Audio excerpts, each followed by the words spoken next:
মাহে রমজানের গুরুত্ব তাৎপর্যতা আসলে অনেক, আপনার মতে কোরআন ও সুন্নাহর আলোকে জানতে চাচ্ছি আসলে। আলহামদুলিল্লাহ, ওয়াসসালাতু ওয়াসসালামু আলা রাসূলিল্লাহ ওয়া আলা আলিহি ওয়া আসহাবিহি আজমাইন, আম্মা বাদ। রাসূলুল্লাহ সাল্লাল্লাহু আলাইহি ওয়াসাল্লাম বলেছেন, মান সামা রমাদান ওয়া ইহতিসাবান গুফিরা লাহু মা তাকাদ্দামা মিন যামবিহি। যে ব্যক্তি ঈমানের সাথে ইহতিসাবের সাথে রমাদানের রোজাগুলো রাখবে, আল্লাহ তাআলা তাকে ক্ষমা করে দিবেন।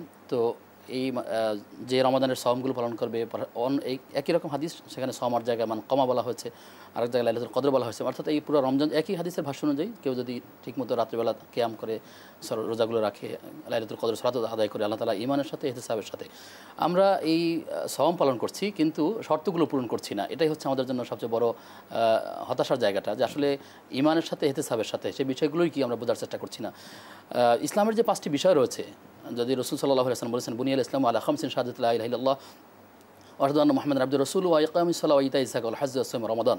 এখানে যে বিষয়টিকে নির্ণয় করা হয়েছে, যে সওমের কথা বলা হয়েছে, তো আমরা সেই সওম পালন করছি কিন্তু গতানুগতিক হয়ে যাচ্ছে। মানুষ মিথ্যা ছাড়তে পারছে না, মানুষ অসত্য ছাড়তে পারছে না, গীবতকে ছাড়তে পারতেছে না। কিন্তু রোজার উদ্দেশ্যটা হচ্ছে আল্লাহ তাআলার নৈকট্য লাভ করা, আল্লাহ তাআলার সান্নিধ্য লাভ করা। আপনি যদি ধরুন জামাতে সালাত আদায় করবেন, সেখানে ফজিলত বলা হয়েছে, আপনি যদি জামাতের সাথে নামাজ আদায় করেন তাহলে আপনি এক রাকাতে 25 রাকাতের সওয়াব পাবেন যদি সে মসজিদে গিয়ে আদায় করেন।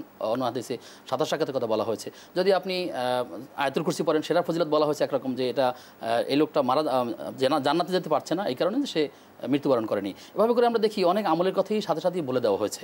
কিন্তু সওম একটা ভিন্ন একটি ইবাদত। এ সম্পর্কে আল্লাহ তাআলা হাদিসের মধ্যে রয়েছে যে আসসামু লি ওয়া আনা আযীবি আই উযাবি, যে আসলে এর প্রতিদিন আল্লাহ তাআলা নিজেই আমাদেরকে দিবেন।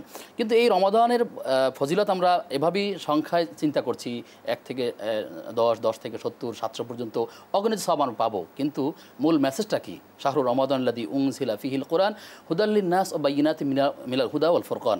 কিন্তু যেই কোরআনের কারণে আমাদের এই সওমের রোজার মাসের মর্যাদা, আমরা তো সেই কোরআনটাকেই তো ভুলতে বসেছি। আমাদের উচিত হবে এই মাহে রমাদানে কোরআনের সাথে একটি গভীর সম্পর্ক তৈরি করবার চেষ্টা করা। আবার যারাও বিশুদ্ধভাবে পড়তে চেষ্টা করেন, তারা বিশুদ্ধভাবে পড়েন, কিন্তু তারা আছেন একটা গোলের ভিতরে, মানে কে কতবার খতম দিতে পারবেন এই খতমের এত গোলের ভিতরে আছেন। হ্যাঁ, খতম দিলে সব আছে, প্রত্যেকটা হরফ পড়ার ক্ষেত্রে সব তো অবশ্যই রয়েছে, যেহেতু এটা কোরআন। পৃথিবীতে যতগুলো গ্রন্থ আছে, এই গ্রন্থগুলোর মধ্যে শুধুমাত্র না বুঝে পড়ে এটা হলো কোরআন। আবার কেউ বুঝে বুঝেও পড়েন। শুধুমাত্র সওয়াবের জন্য আমি খতম করে দিলাম, কিন্তু কোরআনের মূল মেসেজটাই আমি গ্রহণ করতে পারলাম না। ঠিক এভাবে করে প্রত্যেকটা আয়াতের অর্থ, ব্যাখ্যা, বিধান, যা আমার জন্য করণীয়, যা আমার জন্য বর্জনীয়, আমার পরিবারের কী আদেশ আছে, আমার ছেলের জন্য কী আছে, আমার সমাজের জন্য কী আদেশ আছে, আমরা এই আদেশ এবং নিষেধগুলো ভালো করে আত্মস্থ না করবার কারণে, অর্থ না জানবার কারণে ঠিক কোরআনের মেসেজগুলো গ্রহণ করতে পারছি না।